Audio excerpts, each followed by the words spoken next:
What's up everybody, welcome back to NBC Arts. On this channel we talk about filmmaking gear, tips, and tutorials, and today we're back in the studio making another video. I'm super excited, really happy, got my lights kind of mounted everywhere, everything's back to normal. I am super excited to get out the studio tour video for you guys, but for today we are going to talk about something that's been weighing on my mind a little bit for the past week or so, and that is buying gear. Shocker. Should you buy cheap gear? Should you buy expensive gear? Like what's the happy middle ground that you can find in order to get the good quality gear you need and have it last you for a long time? Well, that's not really an easy answer. Most YouTubers will tell you just kind of pick whatever you want, you know, just like doesn't matter, gear doesn't matter. In my opinion, gear matters a lot, and it is a huge financial decision and probably one of the most important financial decisions you'll make in your filmmaking career. Now, I'm not going to be the first one to say that you need expensive gear in order to make great videos. Now, sure, I don't really make videos with cheap gear by any means, but I started out with that, and you definitely do not need to go spend thousands of dollars just to make good content. That all comes from up here. There's different gear for different situations, just like there is no perfect camera, there's no perfect lighting setup, there's no perfect mic setup, there's no perfect recorder, whatever, right? But a rule that I've kind of followed throughout my filmmaking career when buying gear is getting gear that gets out of my way and lets me create the things that I want to make. For me, that ended up being a Canon C200, which I'm recording on right now, some aperture lights, and a nice boom mic. This whole setup just gets out of my way, lets me sit down, create these cool videos for you guys, and when I'm out in the field shooting, it doesn't get in my way, especially if I'm in a one-man band situation. Now, there's a lot of budgets out there, and some people don't have a lot of money to throw at the gear, and there is nothing wrong with that. Just because somebody uses an Arri Alexa or a C200 or a Blackmagic Pocket Cinema camera doesn't mean you need to as well. Like I said, I started on a Canon T6i and I made some okay videos. Like, sure, I was just learning and they weren't like, you know, cinema quality videos, but they were good enough for what I could do at the time. And that gear allowed me to kind of step into the filmmaking journey that I have, and I wouldn't be sitting in front of this camera talking to you guys if that never happened. And so this brings me to my first point when buying gear. Don't keep waiting for the next upgrade, just buy a camera and start creating. A lot of the times when cameras are being released, you kind of start to notice a pattern that they come out every summer or every spring or whatever, and then sometimes, like Canon, they just throw an entire wrench in everything and announce like 10 different cameras at one time. This kind of creates a dilemma for filmmakers when buying cameras, because the question always comes up, should I wait or should I buy this right now? This situation came up for me when I was switching from Canon to Sony originally. Now, there were rumors of an A7S III coming out, and I was like, should I wait for that camera? Should I wait for that camera? Should I buy this camera? And I ended up waiting, and nothing ever happened. So I decided to jump on the A6500, and I bought that camera, and it was amazing for what it could do.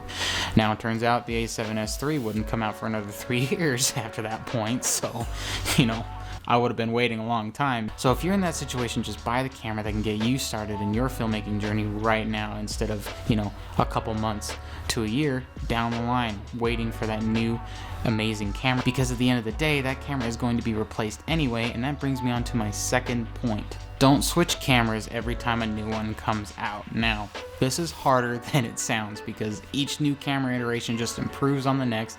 Image quality gets better. We get 10-bit versus 8-bit, 12-bit, RAW, ProRes RAW, 16-bit recording, external record, all this stuff. All these are great, cool buzzwords to get you to buy the next camera. And I tell you what, with all these new cameras coming out, I don't feel in the slightest wanting to change up from the C200 that I'm shooting on right now, even though all these new cameras can do a lot more than what this camera can. I see a lot of filmmakers wanting to switch up cameras every single time a new one comes out, because they see all their favorite YouTubers doing it and all their favorite DPs doing it. But the best thing that you could do in the long run is probably keep the camera you have, learn how to use it to its fullest capability so that you can get the most out of it. You will probably get a better image out of a camera you've spent 3 years working with than a camera you just switched to and have only been working with for 6 months. I had the same issue when switching to my Canon C200 from my Sony A6500.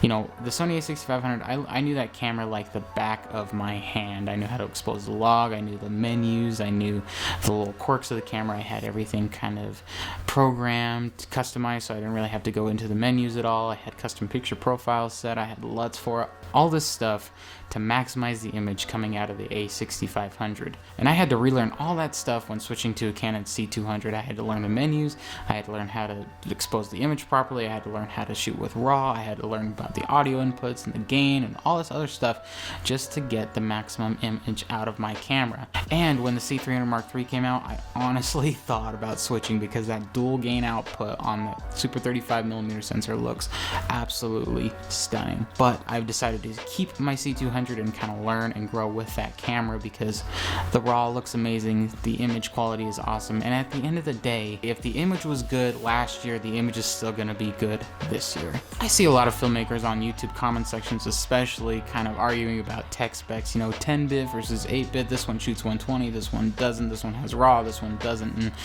there's pros and cons to every single specification on a camera for sure, but at the end of the day, our audience won't really care, especially if our story is good. Now, my last piece of advice for buying gear, whether you're new to filmmaking or you're kind of a seasoned pro just looking to upgrade his stuff, is there are 3 things that matter way more than the camera you use to make videos, and that is your lenses, your audio, and your lighting. Now, if you're kind of going on the internet, especially researching on YouTube, you're going to find that camera review videos are the most popular videos you can watch when it comes to gear.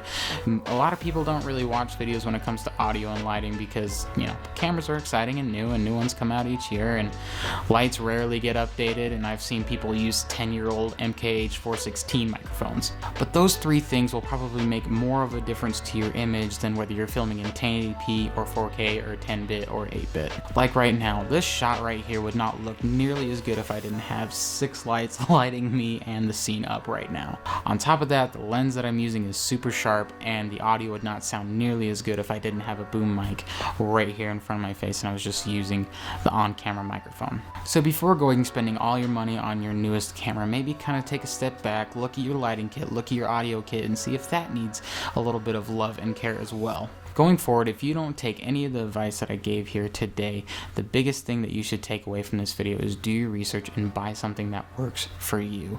Don't follow the hype. Don't follow all the crazy YouTubers that are getting all these expensive cameras for free.